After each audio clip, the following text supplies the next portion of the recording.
غریب مزدور نے شہزادی کو قبر سے باہر نکالا اور اپنے کندھے پر رکھ کر اپنی جھونپڑی کی طرف چل پڑا، اپنے گھر کی طرف چل پڑا۔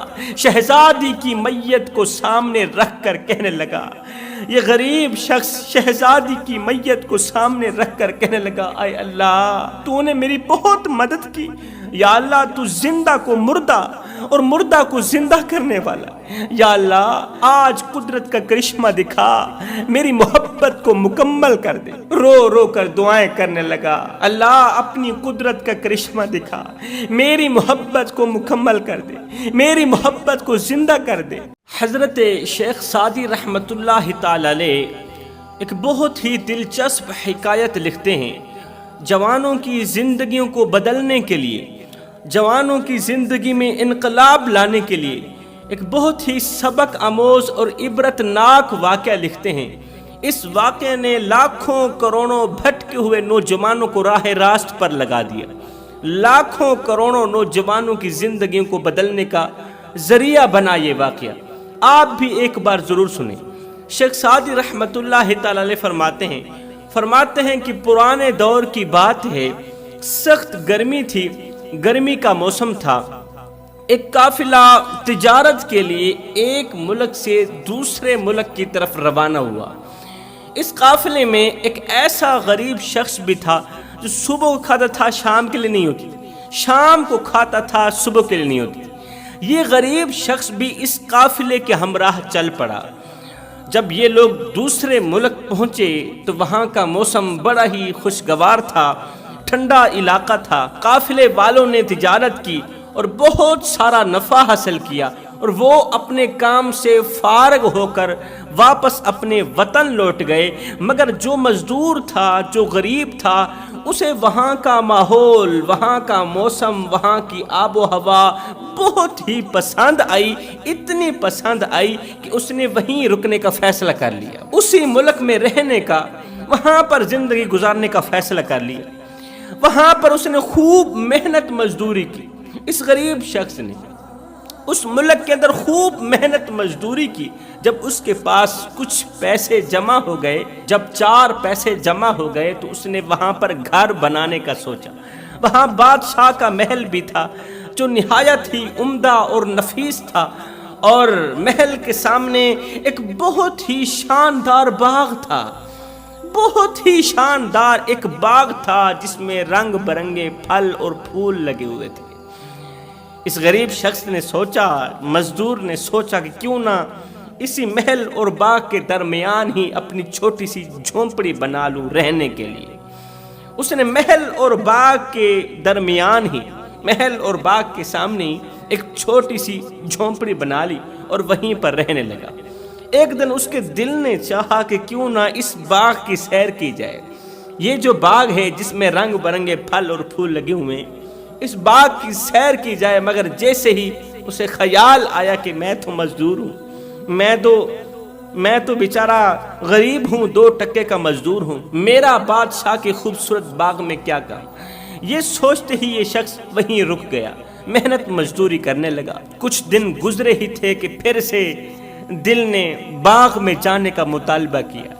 دل نے بار بار کہا کہ ایک بار تو اس باغ کی سیر کر لو۔ اب یہ غریب شخص اپنے دل کی مانتے ہوئے اپنی جھونپڑی سے باہر نکلا اور بوجھل قدموں کے ساتھ باغ کی طرف چل پڑا۔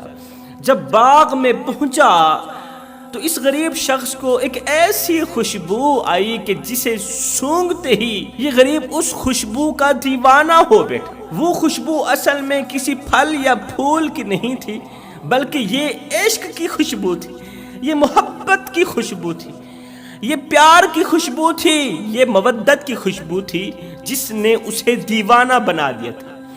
چند قدم آگے بڑھا، یہ غریب اور مزدور شخص بادشاہ کے باغ کے اندر چند قدم آگے بڑھا تو اس کی نظر ایک خوبصورت شہزادی پر پڑی جس کے ارد گرد لاکھوں کی تعداد میں کنیزیں تھیں۔ جیسے ہی شہزادی کی مستانی آنکھیں دیکھیں تو بس دیکھتا ہی رہ گیا۔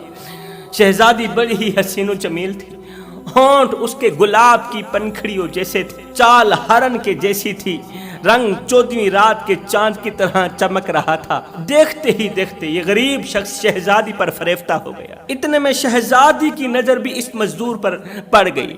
یہ مزدور بہت ہی حسین و جمیل تھا، حسن تو بہت تھا مگر دولت کی کمی تھی۔ اللہ اکبر، حسن تو تھا مگر دولت کا غریب تھا۔ شہزادی نے جب مزدور کا حسن دیکھا، مزدور کی خوبصورتی دیکھی تو بس دیکھتی ہی رہ گئی، مگر جیسے ہی اس کے پرانے اور بوسیدہ کپڑوں پر نظر گئی تو فوراً اس نے اپنی نظریں ہٹا لی۔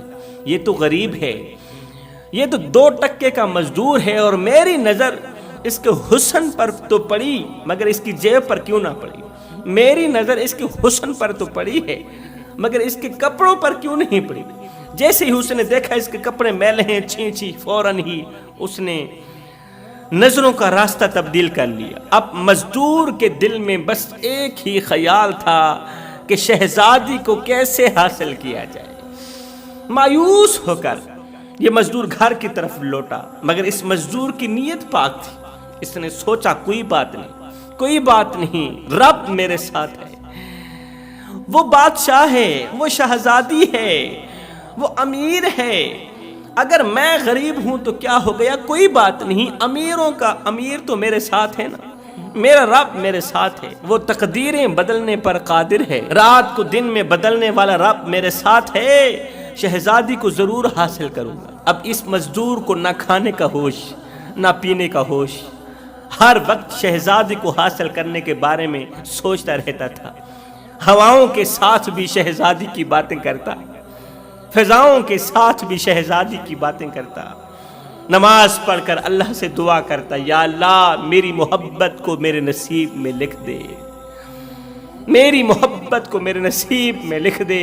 ایک دن اس نے سوچا کہ کیوں نہ بادشاہ سے بات کی جائے، شہزادی کے باپ سے بات کی جائے کہ میں اس کی بیٹی کے ساتھ محبت کرتا ہوں، انشاءاللہ ضرور اللہ میری مدد کرے گا، ضرور اللہ میرا یہ خواب پورا کرے گا، شہزادی کو حاصل کرنے میں اللہ تعالیٰ میری ضرور مدد کرے گا۔ جب رات کا دوسرا پہر آیا تو تہجد کی نماز پڑھ کر مصلی پر بیٹھ گیا اور رو رو کر دعا کرنے لگا، یا اللہ او میرے مالک، میں نے خالص اور نیک دل سے محبت کی ہے، میں نے خالصتاً اور نیک دل سے محبت کی ہے، یا اللہ تو لوگوں کے مقدر بدلنے پر قادر ہے، یا اللہ تو یونس کو مچھلی کے پیٹ سے نکالنے پر قادر ہے، اور میرے مالک تو میرے نصیب میں بس اسی شہزادی کو لکھ دینا جس نے میری راتوں کی نیندیں اڑا رکھی۔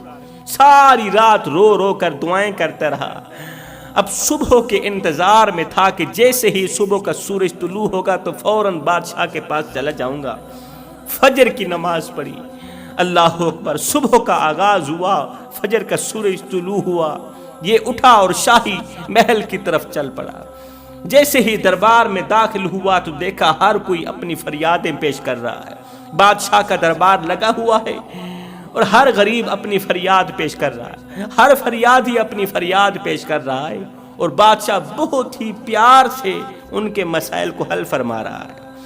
اس نے وزیروں سے کہا کہ میں بادشاہ سے ملنا چاہتا ہوں، بادشاہ سے کچھ باتیں کرنا چاہتا ہوں۔ وزیروں نے پوچھا تو کون ہے؟ کہا میں فلاں ملک سے آیا ہوں، یہاں مسافر ہوں اور بادشاہ سے ملاقات کرنا چاہتا ہوں۔ وزیروں نے بادشاہ کو اطلاع دی کہ ایک مزدور مسافر آپ سے ملنا چاہتا ہے، فریاد پیش کرنا چاہتا ہے، فلاں ملک سے آیا ہے۔ بادشاہ نے کہا اگر وہ دور سے آیا ہے، فلاں ملک سے آیا ہے تو ٹھیک ہے، اسے میرے پاس لے کر آؤ۔ اس غریب کو بادشاہ کے سامنے حاضر کیا گیا۔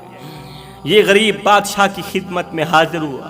بادشاہ نے کہا بتاؤ کیا کہنا چاہتے ہو؟ غریب نے کہا میں جو کچھ بھی کہنا چاہتا ہوں تنہائی میں کہنا چاہتا ہوں، اس لیے کہ میرا جو مسئلہ ہے نا بہت ہی نازک ہے۔ بادشاہ اسے تنہائی میں لے کے گیا، ساتھ میں ایک وزیر ہے۔ تنہائی میں جا کر بادشاہ نے کہا اب کہو جو کہنا چاہتے ہو۔ مزدور نے کہا کہ میں شہزادی یعنی آپ کی بیٹی سے نکاح کرنا چاہتا ہوں، مجھے آپ کی بیٹی سے محبت ہو گئی، مجھے آپ کی بیٹی سے عشق ہو گیا ہے، لہٰذا میں آپ کی شہزادی سے شادی کرنا چاہتا ہوں، شہزادی کو حاصل کرنے کی کوشش میں ہوں، خدا را آپ میری مدد کیجیے۔ مزدور کی یہ بات سن کر بادشاہ کو ذرا بھی برا نہ لگا، بادشاہ نے ذرا بھی محسوس نہ کیا، کیونکہ بادشاہ نیک دل تھا، بادشاہ کے دل کا تعلق اللہ کی ذات کے ساتھ جڑا ہوا تھا، کیونکہ اللہ کے جو نیک بندے ہوتے ہیں، جو متقی پرہیزگار ہوتے ہیں نا، وہ باتوں باتوں پر غصہ نہیں کرتے، کوئی بھی بات انہیں غصے تک نہیں لے کے آتی، صبر کے دامن کو انہوں نے مضبوطی سے پکڑا ہوا ہوتا ہے۔ اور یہ بادشاہ بھی نیک دل تھا، مومن تھا، غصے کو یہ بھی حرام سمجھتا تھا، مگر ساتھ میں کھڑے وزیر کے پاؤں تلے زمین نکل گئی۔ جیسے ہی غریب نے کہا نا کہ میں آپ کی بیٹی سے شادی کرنا چاہتا ہوں، بادشاہ کو تو غصہ نہیں آیا، بادشاہ کو تو برا نہ لگا، مگر ساتھ کھڑے وزیر کے پاؤں تلے زمین نکل گئی۔ وزیر نے غصے میں آ کر کہا، اوے 2 ٹکے کے مزدور، تیری ہمت کیسے ہوئی ہے، تیری ہمت کیسی ہوئی اس طرح کی بک بک کرنے کی؟ پہلے اپنی اوقات تو دیکھ، اپنا نام دیکھ، بادشاہ کو دیکھ، اپنا نام دیکھ، اپنا کام دیکھ، اپنے کرتوت دیکھ، اپنی ہمت تو دیکھ۔ بادشاہ کی بیٹی سے، شہزادی سے آ گیا ہے شادی کرنے کے لیے، یہ کہتے ہوئے وزیر نے نیام سے تلوار نکالی۔ اب وزیر کو اس حالت میں دیکھ کر بادشاہ نے وزیر پر غصہ کرتے ہوئے کہا، زبان بند کرو، اور وہ جو کہہ رہا ہے ٹھیک کہہ رہا ہے، کوئی غلط تو نہیں کہہ رہا۔ ہمارا اسلام بھی اجازت دیتا ہے کہ جو تمہیں پسند ہو، جو تم کو پسند ہو، وہاں نکاح کی بات کرو، ضرور کرو۔ اگر وہ شادی کریں نہ کریں ان کی اپنی مرضی ہے، ایک بار تم ان سے بات ضرور کرو۔ اور پھر بادشاہ نے وزیر کو الگ بٹھا کر کہا، وزیر میاں تم تو جانتے ہو نا کہ میں ہر کسی کے ساتھ اچھے اخلاق سے پیش آتا ہوں تاکہ کسی کا دل نہ دکھ جائے، لہٰذا اب میں کیا کروں، مجھے کوئی اچھا سا مشورہ دو۔ یہ تو مزدور ہے، یہ مزدور ہے، میں بادشاہ ہوں، میری بیٹی تو بڑے ناز و نخرے سے پلی ہے، ناز و نام سے پلی ہے، اگر ہم اس مزدور کو رشتے سے انکار کر دیں، بالفرض میں اس مزدور کو رشتے سے انکار کر دیتا ہوں تو اس کا دل دکھے گا، کیونکہ یہ بیچارہ غریب ہے، میرے پاس سب کچھ ہے، اس کے پاس کچھ بھی نہیں ہے، لہٰذا تم مجھے کوئی ایسی شرط بتاؤ جسے یہ مزدور پوری نہ کر سکے اور رشتہ ٹوٹ جائے، رشتہ نہ ہو سکے اس سے ہمارا۔ جب وہ شرط پوری نہیں ہوگی تو یہ غریب بیچارہ خود بخود ہی پیچھے ہٹ جائے گا۔ بادشاہ کی یہ بات سن کر وزیر نے کہا، بادشاہ سلامت، میرے ذہن میں ایک ترکیب آئی ہے۔ کہا کون سی ترکیب ہے؟ وزیر نے کہا، بادشاہ سلامت آپ اس مزدور کو کہیں کہ آج تک میرے پاس بہت بڑے بڑے بادشاہوں کے بیٹوں کے یعنی شہزادوں کے رشتے آئے ہیں، بڑے بڑے رشتے آئے ہیں، میں نے ان کے سامنے ایک ہی شرط رکھی ہے، لہٰذا وہ میری شرط پوری نہیں کر سکے، اس لیے ابھی تک بیٹی کی شادی کرنے میں تاخیر ہو گئی ہے۔ اگر کوئی میری یہ والی شرط پوری کر دے تو میں اپنی بیٹی کی شادی اسی کے ساتھ کر دوں گا۔ وہ شرط یہ ہے کہ تمہیں شہزادی کے ہار تیار کرنے کے لیے کالا ہیرا لانا ہوگا، شہزادی صاحبہ کے ہار تیار کرنے کے لیے کالا ہیرا لانا ہوگا۔ کالا ہیرا بہت ہی مہنگا ہے، اسے خریدنے کی تو بادشاہوں میں بھی ہمت نہیں ہے، اور یہ مزدور کیسے لائے گا؟ بادشاہ کو یہ شرط بہت ہی پسند آئی کہ یہی شرط رکھتے ہیں، مزدور اس شرط پر پورا اترے گا نہیں، غریب اس شرط پر پورا اترے گا نہیں، اور اس کا دل بھی نہیں ٹوٹے گا اور رشتہ بھی ہمارا بچ جائے گا۔ اب بادشاہ نے مزدور کے سامنے یہ شرط رکھی تو مزدور بیچارہ ایک دم مایوس ہو گیا۔ پھر خیال آیا کہ کوئی بات نہیں، اللہ تو میرے ساتھ ہے نا، اللہ ضرور میری مدد کرے گا۔ یہ سوچتے ہی یہ مزدور شخص وہاں سے چل پڑا، وہاں سے نکلا، کس کی تلاش میں؟ کالے ہیرے کی تلاش میں۔ بادشاہ نے شرط رکھی ہے، جب تک کالا ہیرا تلاش کر کے نہیں آئے گا، کالا موتی، تب تک تیرا میرے رشتہ نہیں بنے گا۔ گھر جا کر اللہ سے دعا کی، یا اللہ میری مدد کرنا، اور پھر ایک کدال اپنے کندھے پر رکھا، گھر سے باہر چل پڑا۔ کس کی تلاش میں؟ کالے موتی کی تلاش میں، کالے ہیرے کی تلاش میں۔ چلتے چلتے یہ شخص ایک پہاڑ کے قریب جا پہنچا، اس کے چاروں طرف پہاڑ ہی پہاڑ ہیں۔ ایک دم ایک پہاڑ نیچے گرا، اس نے جب پہاڑ کو گرتے ہوئے دیکھا غریب نے